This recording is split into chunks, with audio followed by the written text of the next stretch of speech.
Hi hello ಸ್ನೇಹಿತರೆ, ಈ ಒಂದು ಸಿಂಪಲ್ ಚಿಕನ್ ರೆಸಿಪಿ ಹೇಗಿತ್ತು ಅಂತ ಹೇಳಿ ನೀವು ಸಹ ಒಂದು ಸಲ ಟ್ರೈ ಮಾಡಿ ಮತ್ತು ನನಗೂ ಒಂದು ಸಲ ಕಮೆಂಟ್ ಮಾಡಿ.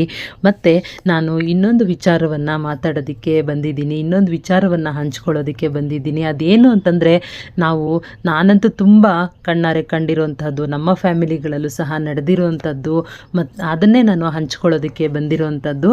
ಪ್ರತಿ ಫ್ಯಾಮಿಲಿಯಲ್ಲೂ ಒಂದು ಜಗಳಗಳು, ಮನಸ್ತಾಪಗಳು ಯಾವುದೋ ಒಂದು ವಿಚಾರಕ್ಕೆ ಬರ್ತಾನೆ ಇರುತ್ತೆ, ಹೋಗ್ತಾನೆ ಇರುತ್ತೆ. ಅದು ಯಾವುದೋ ಒಂದು ಸಣ್ಣ ಜಗಳಗಳು ಒಂದು ವಿಕೋಪಕ್ಕೆ ತಿರುಗುವಂಥದ್ದನ್ನು ಸಹ ನಾವು ನೋಡ್ತಾ ಇದ್ದೀವಿ. ಆದರೆ ಅಂತಹ ಒಂದು ಸಣ್ಣ ಪುಟ್ಟ ಜಗಳಗಳಾದಾಗ ನಾವು ಕೂತು ಮಾತನಾಡಿ ಬಗೆಹರಿಸ್ಕೊಂಡ್ರೆ ಅದು ಬಗೆಹರಿಯುತ್ತೆ ಅನ್ನುವಂತಹದ್ದು ನನ್ನ ಒಂದು ವಾದ. ಮತ್ತು ಒಂದು ಗಂಡನ ಕಡೆಯಿಂದನೇ ಒಂದು ಸಣ್ಣ ಮನಸ್ತಾಪ ಬಂದಿರ್ಬೋದು, ಮತ್ತು ಹೆಣ್ಣಿನ ಕಡೆಯಿಂದನೇ ಒಂದು ಸಣ್ಣ ಮನಸ್ತಾಪ ಬಂದಿರ್ಬೋದು.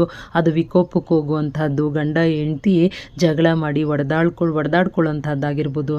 ಅದು ಮಕ್ಕಳ ಮೇಲೇನೂ ಸಹ ಒಂದು ಬೇಡದೇ ಇರುವಂತಹ ಒಂದು ಮನಸ್ಥಿತಿಯನ್ನು ಸೃಷ್ಟಿ ಮಾಡುತ್ತೆ. ಅವರ ಮನಸ್ಸಿನ ಮೇಲೇನೂ ಸಹ ಅಗಾಧವಾದಂತಹ ಒಂದು ಪರಿಣಾಮ ಬೀರುತ್ತೆ. ಕೆಲವೊಂದು ಗಂಡ ಹೆಂಡತಿರು ಹೊಡೆದಾಡ್ಕೊಳ್ಳುವಂತಹ ಮಟ್ಟಕ್ಕೂ ಹೋಗ್ತಾರೆ, ಅದು ಮತ್ತೆ ವಿಕೋಪಕ್ಕೂ ಸಹ ತಿರುಗುತ್ತೆ. ಅದು ಯಾವುದೋ ಒಂದು ಸಣ್ಣ ಕ್ಷುಲ್ಲಕ ಕಾರಣ ಆಗಿರುತ್ತೆ.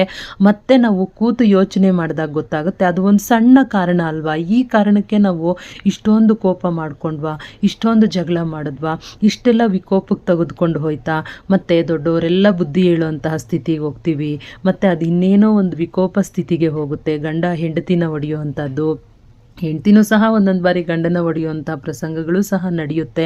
ಅದು ಏನೇ ಆಗಿದ್ರೂ ಸಹ ಕೆಲವೊಂದು ವಿಚಾರಗಳನ್ನು ಕೂತು ಮಾತನಾಡಿದ್ರೆ ಅದು ಬಗೆಹರಿಯುತ್ತೆ. ಕೆಲವೊಂದು ಕೂತು ಮಾತನಾಡೋದಕ್ಕೆ ಆಗೋದೇ ಇಲ್ಲ, ಅದು ಮುಂದುವರೆದ ಭಾಗ ಅದು ಬೇರೆಯೇ ರೂಪ ಪಡ್ಕೊಂಡಿದೆ ಅಂತಂದರೆ ಅದಕ್ಕೆ ಬೇರೆಯೇ ಸೊಲ್ಯೂಷನ್ಸ್ ಇರುತ್ತೆ. ಬೇರೆ ಒಂದು ನ್ಯಾಯ ಪಂಚಾಯಿತಿಗಳನ್ನು ಮಾಡುವಂಥದ್ದು, ಇಲ್ಲ ಪೊಲೀಸ್ ಸ್ಟೇಷನ್ ಮೆಟ್ಲಂಥದ್ದು. ಅಂತಹ ವಿಕೋಪದ ಪರಿಸ್ಥಿತಿಗಳು ಬಂದಾಗ ಏನೂ ಮಾಡಲಿಕ್ಕಾಗಲ್ಲ. ಒಂದು ಸಣ್ಣ ಪುಟ್ಟ ವಿಚಾರಗಳು ಸಹ ಎಂತೆಂಥದ್ದು ಒಂದು ಸ್ಥಿತಿಗೆ ಹೋಗಿ ತಲುಪಿರುವಂತಹದ್ದು, ಗಂಡ ಹೆಂಡತಿ ಸುಸೈಡ್ ಮಾಡ್ಕೊಂಡಿರುವಂಥದ್ದು, ಗಂಡ ಹೆಂಡತಿ ಸತ್ತು ಹೋಗಿರುವಂಥದ್ದು, ಅದರಲ್ಲಿ ಮಕ್ಕಳು ಬಲಿಯಾಗಿರುವಂತಹದ್ದು, ಮತ್ತು ಇಡೀ ಫ್ಯಾಮಿಲಿನೇ ಒಂದು ಸಣ್ಣ ಸಣ್ಣ ಕಾರಣಕ್ಕೆ ಬಲಿಯಾಗಿರುವಂತಹ ಎಷ್ಟೋ ನಿದರ್ಶನಗಳನ್ನು ನಾವು ನೋಡ್ತಾ ಇದ್ದೀವಿ ಸ್ನೇಹಿತರೆ.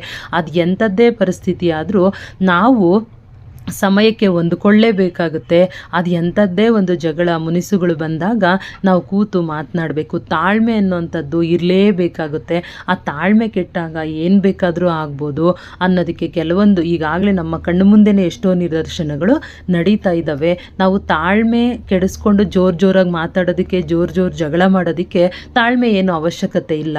ಯಾಕೆ ಅಂತಂದರೆ ಜೋರಾಗಿ ಮಾತಾಡುವಂಥದ್ದು ಮತ್ತು ಜಗಳಗಳನ್ನು ಮಾಡುವಂತಹದ್ದು ಮತ್ತು ಇನ್ಯಾವುದೋ ಒಂದು ಪರಿಸ್ಥಿತಿಗೆ ತೆಗೆದುಕೊಂಡು ಹೋಗೋದಕ್ಕೆ ತಾಳ್ಮೆ ಅನ್ನೋಂಥದ್ದು ಬೇಕಾಗೇ ಇಲ್ಲ. ಆದರೆ ಆ ಒಂದು ನಿಮಿಷ, ಜಗಳ ಆಡುವಂಥ ನಿಮಿಷ ಮತ್ತು ಯಾವ ಒಂದು ಪರಿಸ್ಥಿತಿಯಲ್ಲಿ ಎದ್ದೇಳಿದೆ ಆ ಒಂದು ಪರಿಸ್ಥಿತಿಯನ್ನು ನಿಗ್ರಹ ಮಾಡೋದಕ್ಕೆ ತಾಳ್ಮೆನೇ ಇಂಪಾರ್ಟೆಂಟು. ಆ ತಾಳ್ಮೆನ ವಹಿಸೋದಕ್ಕೆ ನಮ್ಮಲ್ಲಿ ಅಗಾಧವಾದ ಶಕ್ತಿ ಬೇಕೇ ಬೇಕು. ಆ ತಾಳ್ಮೆ ಅನ್ನೋಂಥದ್ದು ನಮ್ಮಲ್ಲಿ ಯಾರಲ್ಲೂ ಇಲ್ಲ. ಅದಕ್ಕೋಸ್ಕರನೇ ಹೇಳ್ತಾ ಇರೋವಂಥದ್ದು ತಾಳ್ಮೆ ಅಂತಂದ್ರೆ ಆ ಒಂದು ಕ್ಷಣ ತಾಳ್ಮೆ ಅನ್ನೋಂಥದ್ದು ಇಟ್ಕೊಂಡಾಗ ನಾವು ಈ ಪರಿಸ್ಥಿತಿ ಯಾಕೆ ಬಂದಿದೆ, ಏನಕ್ಕಾಗಿದೆ, ಮತ್ತು ಇದನ್ನು ಯಾವ ರೀತಿ ಬಗೆಹರಿಸ್ಕೋಬಹುದು ಅಂತ ಹೇಳಿ ನಾವು ಕೂತು ಯೋಚನೆ ಮಾಡಿದಾಗ ಅದಕ್ಕೊಂದು ಪರಿಹಾರ ಸಿಕ್ಕೇ ಸಿಗುತ್ತೆ. ಅಷ್ಟಂತೂ ನಾನು ಹೇಳಬಲ್ಲೆ. ಯಾಕೆ ಅಂತಂದರೆ ನಾನು ಈಗಾಗಲೇ ತುಂಬ ಅನುಭವಗಳನ್ನು ಪಡ್ಕೊಂಡಿದ್ದೀನಿ, ಬೇರೆಯವರನ್ನು ನೋಡ್ತಾ ಇರ್ತೀನಿ, ಬೇರೆಯವರ ಒಂದು ಮನಸ್ಥಿತಿಗಳನ್ನು ನೋಡ್ತೀನಿ, ಆ ಒಂದು ಜಗಳಗಳನ್ನು ನೋಡಿರೋದುಂಟು.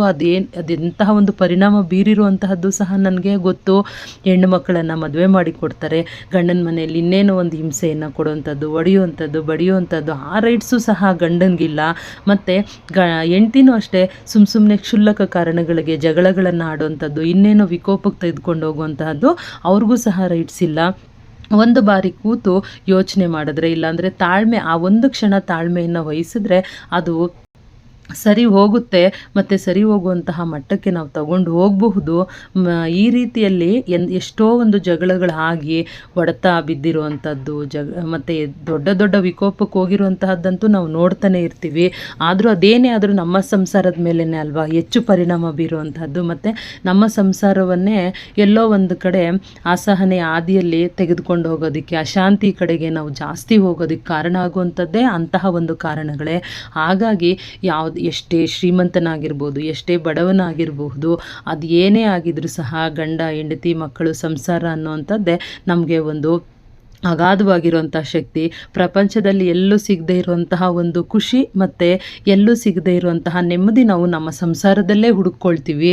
ನಾವು ಎಷ್ಟೇ ದೂರ ಹೋದರೂ, ಎಲ್ಲೇ ಹೋದರೂ, ಎಲ್ಲಿಂದ ಎಲ್ಲಿ ಸುತ್ತಿ ಬರೋದು ನಮ್ಮ ಸಂಸಾರಕ್ಕೆ ನಾವು ಬರೋವಂಥದ್ದು.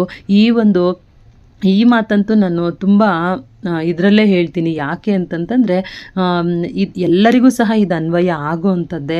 ಅದಕ್ಕೆ ಸಣ್ಣ ಸಣ್ಣ ಜಗಳಗಳನ್ನು ಸಹ ವಿಕೋಪಕ್ಕೆ ತೆಗೆದುಕೊಂಡು ಹೋಗಬೇಡಿ. ಅದು ಮಕ್ಕಳ ಮೇಲೇನೂ ಪ್ರಭಾವ, ನಮ್ಮ ಮೇಲೇನೂ ಪ್ರಭಾವ. ಹೊರಗಡೆ ಕೆಲಸಗಳು ಮಾಡುವಂತಹವರು, ಒಳಗಡೆನೂ ಸಹ ನಾವು ನಿಭಾಯಿಸುವಂತಹವರು. ಅಂತಹ ಒಂದು ಪರಿಸ್ಥಿತಿಗಳಲ್ಲಿ ತುಂಬ ಕೆಟ್ಟ ಪರಿಣಾಮಗಳನ್ನು ನಾವು ಎದುರಿಸ್ಕೊಂಡು ಹೋಗಬೇಕಾಗತ್ತೆ. ಅದು ಎಲ್ಲರ ಮನಸ್ಸಿನ ಮೇಲೂ ಸಹ ಅಗಾಧವಾಗಿರುವಂಥ ಪ್ರಭಾವ ಬೀರುತ್ತೆ. ದಯವಿಟ್ಟು ಸ್ನೇಹಿತರೆ, ಯಾವುದೇ ಕಾರಣಕ್ಕೂ ಒಂದು ಪರಿಹಾರ ಅಂತನ್ನುವಂಥದ್ದು ಇದ್ದೇ ಇರುತ್ತೆ.